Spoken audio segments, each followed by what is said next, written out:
Olá! Já pararam para pensar que parece que existem duas vozes opostas dentro da nossa mente? Uma que fala a língua do medo e outra a da paz?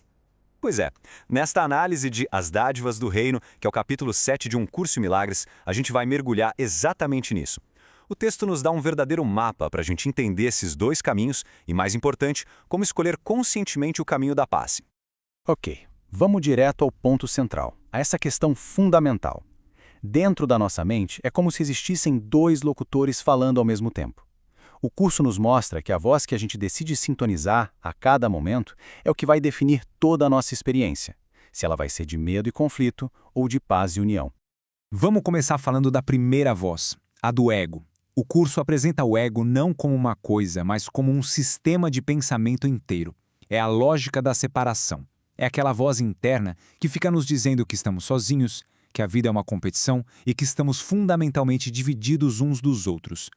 E qual é a principal ferramenta do ego? É a projeção. Pensem nisso como uma tentativa de se livrar de um sentimento ruim, sabe, como raiva ou culpa? Em vez de olhar para isso dentro de nós, a gente joga para fora e enxerga em outra pessoa. O texto descreve isso como um mecanismo de defesa que, na verdade, só nos aprisiona ainda mais naquilo que a gente está tentando evitar. E aqui está o ponto-chave, a virada de chave destacada aqui. A mente tem uma lei que não falha. Aquilo que a gente projeta, a gente passa a acreditar que é real. Então, se projetamos ataque em alguém, não estamos só julgando essa pessoa. Estamos, na verdade, ensinando a nós mesmos que o mundo é um lugar de ataque e que, claro, nós também somos alvos. E essa lógica toda de projeção acaba criando o mundo que a gente vê quando dá ouvidos ao ego. É um mundo competitivo, baseado em trocas e barganhas, e não em amor de verdade. É um sistema que quer dividir para poder reinar e que nos convence de uma ideia muito perigosa, que atacar é o melhor jeito de se manter seguro. E o resultado disso tudo? Um ciclo vicioso de medo que não acaba nunca. Mas o texto nos garante que existe outra voz, um outro jeito de pensar, que é governado por uma lei totalmente diferente. Esse é o pensamento do Espírito Santo, que nos guia de volta para casa, para a unidade. A lei do reino é a extensão, e ela é o exato oposto da projeção. Em vez de tentar expulsar o que a gente não quer, a extensão é o ato de dar aquilo que a gente mais valoriza: amor, paz, alegria. E aí vem o paradoxo divino. Ao compartilhar essas coisas, a gente não as perde. Pelo contrário, a gente fortalece e mantém essas qualidades dentro de nós. O ponto crucial dessa lei é simplesmente transformador. O nosso ser é definido por aquilo que a gente compartilha. Enquanto a projeção nos ensina a acreditar no mundo de medo, a extensão nos revela quem realmente somos, seres de amor. E o amor por natureza não pode ficar contido. Ele precisa se estender, se espalhar.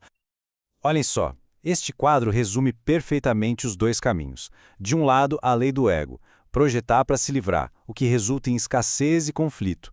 Do outro, a lei do reino, estender para compartilhar, o que resulta em alegria e paz.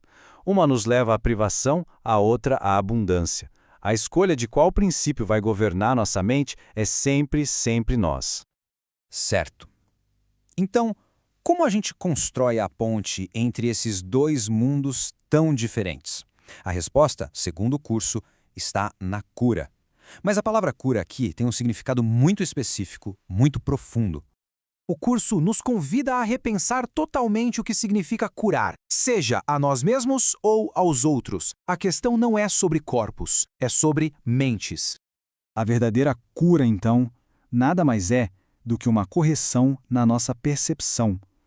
É o ato de retirar nossa crença na doença, na separação, e escolher enxergar a integridade, a perfeição no outro. O texto diz algo incrível sobre isso, que curar é o único tipo de pensamento nesse mundo que se assemelha ao pensamento de Deus. E esse processo é uma escolha consciente, como a gente vê aqui nos passos. Tudo começa quando a gente reconhece o erro na nossa própria percepção. Depois, vem a escolha de adotar a visão unificada, de ver o outro como completo. E ao fazer isso, a gente não restaura somente dele, a gente restaura a nossa. Ao curar, somos curados. É uma via de mão dupla. E a boa notícia é que não estamos sozinhos nessa jornada. O texto nos apresenta o Espírito Santo, que podemos entender como nosso guia interno, a voz da razão, como um tradutor. Ele pega a lógica confusa e assustadora do ego e a converte de volta para a linguagem da verdade e do amor. Ele faz com que a paz do reino volte a ser algo que a gente consiga compreender. Esse entendimento todo nos leva à escolha final, a mais crucial para as nossas mentes. Devemos viver em estado de alerta, em guarda contra o mundo, ou podemos finalmente descansar em paz? O ego insiste que a gente precisa ser vigilante. A mensagem dele é constante. Cuidado, o mundo é perigoso, a ameaça real e precisamos estar sempre prontos para atacar ou nos defender, só para sobreviver. Em total contraste, a realidade do nosso ser verdadeiro é de uma paz que não pode ser abalada. Uma paz que não precisa de defesa, porque, na verdade, nada pode atacá-la. A paz é a nossa herança natural, não algo que a gente precise conquistar na luta. A conclusão, então, é surpreendente. A gente só precisa ser vigilante contra ilusões. A verdade não precisa de defesa alguma. Enquanto acreditarmos que o conflito é real, vamos precisar de vigilância. Mas, no momento em que escolhemos a paz, a necessidade de se defender simplesmente desaparece. Como o texto diz, a vigilância só é necessária contra crenças que não são verdadeiras. No fim das contas, este capítulo nos deixa com uma escolha criativa e imensamente poderosa. As dádivas que a gente oferece ao mundo definem a realidade que vamos experimentar. Se estendermos ataque, viveremos no mundo de ataque. Se estendermos cura, viveremos no mundo de paz. A pergunta final, então, não é para o universo, mas para cada um de nós. Hoje, que dádiva vamos escolher dar?